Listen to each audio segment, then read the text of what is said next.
Hey y'all, this is Walt, and today I'd like to talk about Donald Trump. I hate talking about Donald Trump. I think he takes up enough space in our mind. I'm gonna have to take a drink. We're gonna talk about a Trump pardon, which, oh, that's an easy target. You get a pardon, you get a pardon, you get a pardon. I'm Donald Trump, you get a pardon, you get a pardon. His whole administration is corrupt, and Roger Stone, Paul Manafort, some really bad dudes. There's lots of bad pardons, and why am I talking about this one when I think that Trump has taken up enough space and that devil human has done enough damage for being what everything's about? Taking our ability away from talking about policy and things that matter because we can't let Trump win. Even after we've have a president-elect Biden, we're not allowed to talk about Biden bad because at least he's not Trump. At least he's not Trump. It's also been refreshing. I mean, it's been tragic for our country that we've had no leadership and a president ignoring the very, very serious situation going on in the world right now with the pandemic and the COVID virus. But it's been nice for my brain because Trump takes a lot of space up in my brain and I don't want to give him any more. I've enjoyed life without that constant noise daily that he puts out. But this pardon really has got me rattled, and since I think that it's damaging to the movement and the propaganda wars being lost, and if you follow any of the media reports or do any research like I did before this video on it, it would make you think this was an appropriate pardon. Oh, she was a great cop and she's been to prison and all that stuff. We're going to talk about why this is such a troubling pardon and the fact that the FOP, the fucked up, the Fraternal Order of Police, and all these other organizations that enable police to terrorize the world here in our country. Police are big business, and the war on the poor and the preying on the vulnerable is a big feeder of a dirty capitalism system that's failing, and we're in the last throes of it, and the police are the business that keeps on ticking. I found out about this because I pretty much ignore all the Trump bullshit from a friend of mine I met through my involvement in the movement, and a friend of mine on social media. I saw his post, and we see eye to eye on a lot of things, and one of them would certainly be how troubling our excessive funding of the police are, and how things like police reform is it's quite a concept. We need to start that shit over, tear it down, and demand fundamental changes in the way we police in America. And I do think that this pardon enables and emboldens bad cops, for you good cop, bad cop justifiers, arguments, people. It also is a slap in the face to the good cops, or the honest cops, or the cops who see humanity in humans. Because Officer Stephanie Mohr, who Trump pardoned, certainly does not and did not. Her statements now and during the trial are disgusting, and all the people are applauding it, and it's gross, and we're going to talk about it. It happened in September of 1995. She was convicted and went to prison for this by an extremely conservative court, and with police killing over 1,000 people a year, since 2005, how many have been charged with are convicted of manslaughter or murder? 5. So this is 10 years before that, around the Rodney King times. Cops didn't get in trouble, or they still don't, but it was very rare. I think it shows you the seriousness of this. I found a piece, I don't know, it seems like it was in the Washington Post or something, but anyway, it was by Alex Busanky, or Basanki. He's a president of Impact Justice, and he was in the Civil Rights Division of the Department of Justice in the year 2000, before the statute of limitations ran out on this case, that was able to help prosecute this terrible human being, Stephanie Mohr, who used her dog to brutalize. We'll talk about it. I care about the movement enough, and we hit the streets to yell, scream, and it became the world's largest movement, all about policing in America, against the use excessive force, police brutality, the blatant racism that's going on, the war on the poor. We talked about that. This is why we were in the streets during the pandemic, because it's a big deal. And this Eric per year said in his social media post, this should send a chill down the spine of every American who stands with those who are abhorred by the systematic racism which has infected our nation. Not because he posed a threat, but because she wanted to give her dog attack practice. Really disturbing. So Prince George, Maryland, police department out there, she's got quite a reputation, and was actually referenced in Ta-Nehisi Coates' book, Between the World and Me. It's a great book about conversations he had to have with his son, being a black man, becoming a black man, and the realities of policing in America, and how black people are at constant victims of the police and policing. Lots of us are, but it seems, or doesn't seem to be, it is a lot more so for persons of color. So we're in September of 1995 when this went down. There was a burglary stakeout, and a helicopter flying overboard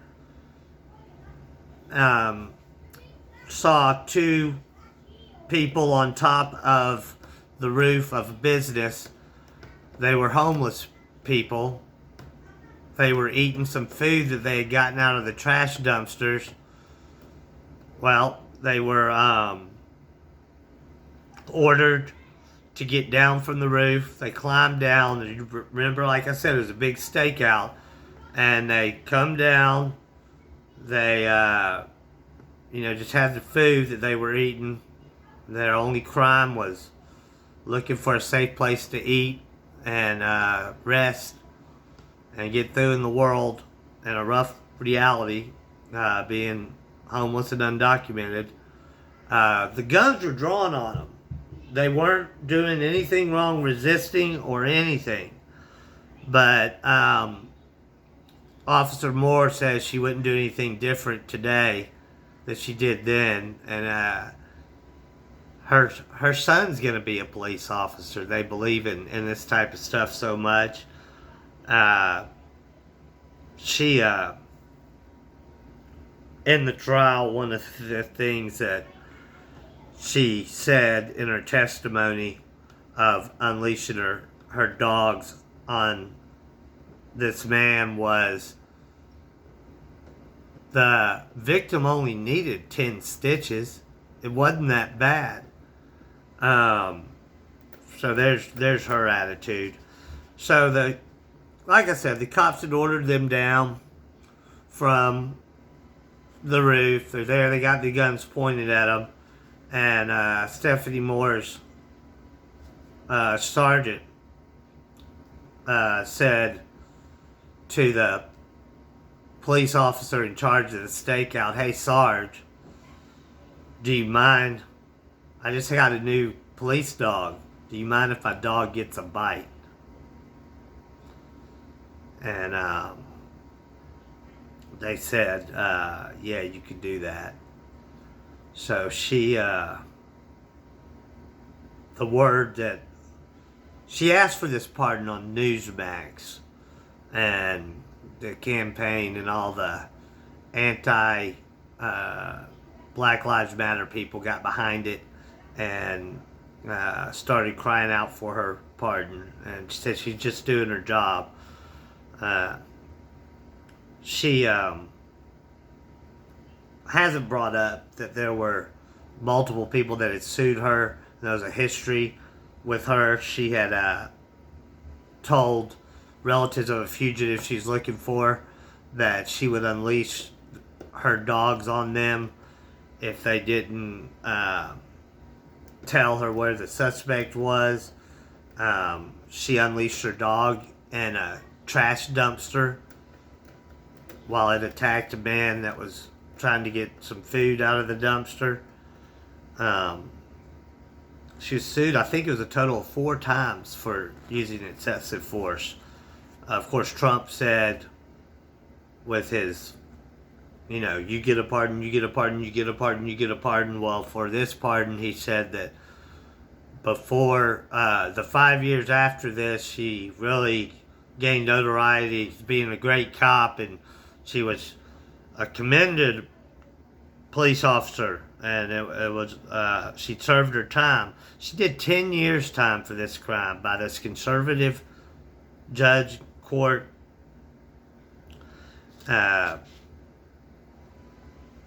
It's just so disgusting. She didn't treat the 2 men as if they were humans. She just treated them like they were attack practice, bait, or it's awful. And I think that this inhumane person, one of the more troubling things about it is that the pardon itself, her prison sentence is over. She's a free lady. So this is all about the propaganda machine. And it says a big fuck you to the suffering of Black America. It says a big fuck you to our undocumented community. It says a big fuck you to our homeless and vulnerable, to all those in need, to the millions of people worldwide who have said enough of this crap. She was one of the few cops that it was made an example of. It's, fuck the Fraternal Order of Police and their mission to get her pardoned. This is so damaging. It's like the police can get away with anything, as they do and continue to do every day, and nothing happens to them. Well, finally, when something does, they get a presidential pardon, and the Thin Blue Line crowd, back the blue crowd, Thin Blue Line flag, it's a new Confederate flag or Nazi flag. They get to celebrate and continue to give fuel to all those that have unconditional love or unconditional fear for the police, and why our city budgets are over half paid to police. We've got to quit excessively funding police, and if you don't think that's a problem, you need to quit worrying about defunding police and deprogram your mind. Right now, policing is viewed as essential workers. The work they do isn't essential unless you have a for-profit prison and a criminal injustice system that needs to keep being fed in a vicious cycle of abuse and murder. Back to that good cop, bad cop argument. So this makes your good cops, your honest cops, the ones who testified against her, saying what happened when the truth came out about this case, it just encourages them to keep their mouth shut. Stephanie Mohr, pardon. Sentence already over. Now she has big TV appearances and cries crocodile tears about how she was just doing her job and all of these things. And I'm embarrassed that I'm talking about Donald Trump and a Trump pardon, because of course we could talk about it. We could talk about Michael Flynn or the future pardons of his family he's probably going to put out and how just insane it all is. But I'm not going to do that. So I'm playing the you get a pardon game. But this one's different. You know, it hasn't disturbed me. I haven't allowed Trump to get in me since he talked about the redistribution killing that the U.S. Marshals did, putting 40 bullets in an unarmed man that was a suspect in a situation out in Portland. We'll have to save that for another video. My hair's standing up on my arm talking about this situation. I've been in a real happy mood lately. This kind of fired me up, and I owe it to the movement, to righteousness and what's right in the world, to speak out against it. I searched YouTube for videos. There was nothing about how this is a problem. So there's one now. Fuck this pardon and fuck Donald Trump. Yo, Dre, I got something to say.